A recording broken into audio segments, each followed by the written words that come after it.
আসসালামু আলাইকুম প্রিয় এইচএসসি 26 পরীক্ষার্থীরা। এইচএসসি 26 পরীক্ষার হলে সবচেয়ে বেশি ইম্পর্টেন্ট যে জিনিসটা প্রয়োজন হবে সেটার নাম হচ্ছে অ্যাডমিট কার্ড। অ্যাডমিট কার্ড ছাড়া পরীক্ষার হলে কোনোভাবে আমি অ্যাটেন্ড করতে পারবো না। আমাকে অবশ্যই মাসবি এই অ্যাডমিট কার্ডটা পরীক্ষার আগেই সংগ্রহ করতে হবে। সেই সাথে এটাকে সাথে করে পরীক্ষার হলে অর্থাৎ কেন্দ্রে আমাকে যেতে হবে এবং এই সাথে আমাকে খেয়াল রাখতে হবে যে আমার যে অ্যাডমিট কার্ডটা শিক্ষা বোর্ড রেডি করেছে আমার নামে, এই অ্যাডমিট কার্ডে আমার নাম, বাবার নাম, মায়ের নাম বা আদার্স যে কোনো জায়গায় কোনো ধরনের কোনো ভুল ত্রুটি আছে কিনা সেটা সাবজেক্টের ক্ষেত্রে হতে পারে, রোল নাম্বারের ক্ষেত্রে হতে পারে, রেজিস্ট্রেশন নাম্বারের ক্ষেত্রে হতে পারে, যে কোনো জায়গায় হতে পারে। কোনো জায়গা কিঞ্চিত পরিমাণ কোনো ভুল আছে কিনা এইটা আমাকে প্রথমত চেক করতে হবে। মাত্র 310 টাকায় এইচএসসি 26 ব্যাচের জন্য শেষ মুহূর্তে ধামাকা অফার। শেষ মুহূর্তে আমাদের এইচএসসি 26 টার্গেট প্লাস কোর্সে যুক্ত হলে পেয়ে যাচ্ছ সকল সাবজেক্টের সাজেশন, সকল গ্রুপের পিডিএফ ও ক্লাস আকারে, বিগত বছরগুলোর বোর্ড এমসিকিউ উত্তর সহ পিডিএফ আকারে, প্রত্যেকটা সাবজেক্টের প্রত্যেকটা চ্যাপ্টার ওয়াইজ জ্ঞানমূলক অনুধাবনমূলক প্রশ্ন উত্তর পিডিএফ আকারে, ইংরেজি গ্রামার অংশে শর্টকাট টেকনিক ও দুর্দান্ত সব রেকর্ডেড ক্লাসেস, লিখিত অংশে শর্টকাট টেকনিক ও রেকর্ডেড ক্লাসেস, এইচএসসি পর্যায়ের সবচেয়ে কঠিন সাবজেক্ট আইসিটির শেষ মুহূর্তে দুর্দান্ত সব রেকর্ডেড ক্লাস, এছাড়া পড়াশোনা রুটিন, এ প্লাস গাইডলাইন সবকিছু থাকছে মাত্র এই 310 টাকার কোর্সে। যারা এখনো আমাদের কোর্সে যুক্ত হও নাই খুবই দ্রুত করো। আমাদের কোর্সে যুক্ত হতে ভিডিওতে দেওয়া নাম্বারে 310 টাকা কোর্স ফি পাঠিয়ে এই নাম্বারই হোয়াটসঅ্যাপে আমাকে জানাবে কোর্স ফি পাঠিয়েছি, সাথে সাথে তোমাকে গ্রুপে যুক্ত করে নিব। তখন থেকে তোমার ক্লাস প্রস্তুতি শুরু হয়ে যাবে। শিক্ষা বোর্ড আমাকে কয়েকদিন সুযোগ দিবে যে এইটা চেক করে তোমার অ্যাডমিট কার্ডে যদি কোনো ধরনের কোনো ভুল থাকে সেটা দ্রুত দেখিয়ে দিয়ে তুমি তোমার কলেজকে জমা দাও। কলেজ আমাদের কাছে পাঠিয়ে দিলে আমরা পরীক্ষার আগে এটা সমাধান করে আবার তোমার কাছে অ্যাডমিট কার্ডটা ফেরত দিয়ে দিব। কোনো শিক্ষার্থী যদি ভুল ক্রমে এই ভুল রেখেই সে অ্যাডমিট কার্ড অনুযায়ী যদি পরীক্ষা দেয় এবং ওটাকেই যদি কনফার্ম করে ফেলে, তাহলে তোমার এই অ্যাডমিট কার্ডে যে ইনফরমেশনগুলো আছে পরবর্তীতে অন্যান্য ডকুমেন্টসও সেই রিলেটেড চলে আসতে পারে, অর্থাৎ ভুলভাল চলে আসতে পারে। এই জন্য আমাদের অ্যাডমিট কার্ডটা এতটা জরুরি। শুধুমাত্র অ্যাডমিট কার্ড যে পরীক্ষার হলেই লাগবে এমনটা না, অ্যাডমিট কার্ড পরীক্ষা পরবর্তী অনেক কাজে তোমার প্রয়োজন হবে। এই জন্য অ্যাডমিট কার্ডটা আমাদের কাছে মাস্ট বি ইম্পর্টেন্ট। প্রতি বছর হাজার হাজার শিক্ষার্থী আছে যারা অ্যাডমিট কার্ডগুলো চেক করে না, পরবর্তী দেখে ভুল আসছে।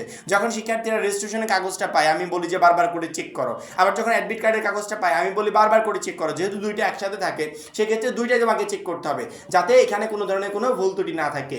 এই ভুল ত্রুটি চেক করতে হলে অ্যাডমিট কার্ডটা লাগবে, পরীক্ষার হলে যেতে হলে অ্যাডমিট কার্ডটা লাগবে। তাহলে এই অ্যাডমিট কার্ড আমরা হাতে পাবো কবে বা আমাদেরকে দিবে কবে? সাধারণত শিক্ষা বোর্ড অ্যাডমিট কার্ডটা রেডি করে পরীক্ষা শুরুর ঠিক 1 মাস আগে। এখন আমরা যে সময়টা পার করছি এখন বলা যায় পরীক্ষা শুরুর 1 মাস আগে, অর্থাৎ শিক্ষা বোর্ড এখন আমাদের অ্যাডমিট কার্ড রেডি করছে। খুব শীঘ্রই হতে পারে এই উইকের ভিতর অথবা নেক্সট উইকে শিক্ষা বোর্ড একটা নোটিশ প্রকাশ করবে এবং তাদের বোর্ডের অধীনস্থ প্রত্যেকটা কলেজ কর্তৃপক্ষকে তারা বলবে যে অমুক কলেজ, অমুক জেলা, এই জেলার অধীনস্থ যে কলেজগুলো আছে তারা অমুক তারিখে এসে আমাদের কাছ থেকে অ্যাডমিট কার্ডটা সংগ্রহ করে নিয়ে যাবে। তমুক কলেজ, অমুক জেলার ভিতর যে কলেজগুলো আছে তারা এসে অ্যাডমিট কার্ডটা আমাদের কাছ থেকে এত তারিখে সংগ্রহ করে নিয়ে যাবে। এইভাবে প্রত্যেকটা বোর্ড নোটিশ প্রকাশ করবে। সেই নোটিশ অনুযায়ী ওই জেলার অধীনস্থ কলেজগুলোকে গিয়ে সময় মতো অ্যাডমিট কার্ডটা সংগ্রহ করে নিয়ে আসতে হবে। যখনই তারা অ্যাডমিট কার্ডটা সংগ্রহ করে নিয়ে আসবে তার ঠিক কয়েকদিন পরেই তোমাদের কাছে অ্যাডমিট কার্ডটা বিতরণ করে দিবে এবং তোমাদেরকে বলে দিবে যে অ্যাডমিট কার্ডটা দিয়ে দিলাম, এখন একটা ভালো করে চেক করো যে অ্যাডমিট কার্ডে কোনো ভুল ত্রুটি আছে কিনা। যদি ভুল থাকে আমাদেরকে জানাও, আমরা এটা বোর্ডে জানাবো, বোর্ড পরবর্তীতে ঠিক করে দিবে। আর যদি কোনো ধরনের কোনো ভুল না থাকে তাহলে সুন্দর করে একটা সাইন করে অ্যাডমিট কার্ডটা নিয়ে চলে যাও।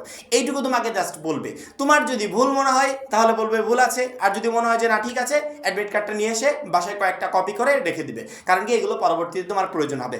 অর্থাৎ একটা শিক্ষার্থী পরীক্ষার আগে 1 সপ্তাহ থেকে 2 সপ্তাহের ভিতর অর্থাৎ 7 থেকে 14 দিনের ভিতর সে অ্যাডমিট কার্ডটা হাতে পেয়ে যাবে এবং এর ভিতরেই সে অ্যাডমিট কার্ডটা চেক করে ভুল ত্রুটি থাকলে সেটা তার কলেজকে জানাতে পারবে। এবং শিক্ষা বোর্ড এই অ্যাডমিট কার্ড রেডি করবে পরীক্ষার ঠিক 1 মাস আগে, অর্থাৎ এখন যে আমরা সময়টা পার করছি এখন শিক্ষা বোর্ড অ্যাডমিট কার্ডটা রেডি করছে। রেডি শেষ হয়ে গেলে খুব শীঘ্রই কলেজ কর্তৃপক্ষকে একটা নোটিশ দিয়ে দিবে যে কলেজ কর্তৃপক্ষ তোমরা অমুক তারিখে এসে আমাদের কাছ থেকে অ্যাডমিট কার্ডটা নিয়ে যাও। যখনই শিক্ষা বোর্ডের এই অ্যাডমিট কার্ডটা রেডি হয়ে যাবে শিক্ষা বোর্ড তাদের ওয়েবসাইটে একটা নোটিশ প্রকাশ করবে এবং এই নোটিশটা পাওয়া মাত্রই আমি ভিডিওর মাধ্যমে তোমাদেরকে জানিয়ে দিব যে শিক্ষার্থীরা অ্যাডমিট কার্ড রেডি, তোমাদের কলেজ অমুক তারিখে পাবে এবং তোমরা গিয়ে অ্যাডমিট কার্ডটা অমুক তারিখে সংগ্রহ করতে পারবে। এই বিষয়গুলো নিয়ে তোমাদের কোনো টেনশন করতে হবে না। আমরা সবসময় বোর্ডের ওয়েবসাইটের উপর নজর রাখছি, যখনই আমরা এই বিষয়ে কোনো আপডেট পাবো তৎক্ষণাৎ ভিডিওর মাধ্যমে তোমাদেরকে জানিয়ে দেবো। আশা করি প্রত্যেকটা শিক্ষার্থী বুঝতে পেরেছো। এখন এই পর্যন্তই। পরবর্তী ভিডিওর জন্য অবশ্যই চ্যানেলটাকে সাবস্ক্রাইব করে রাখবে। আর যারা এখনো আমাদের এইচএসসি 26 টার্গেট প্লাস কোর্সে যুক্ত হয় নাই খুবই দ্রুত যুক্ত হয়ে যাবে। সবাই ভালো থাকবে, সুস্থ থাকবে। আল্লাহ হাফেজ।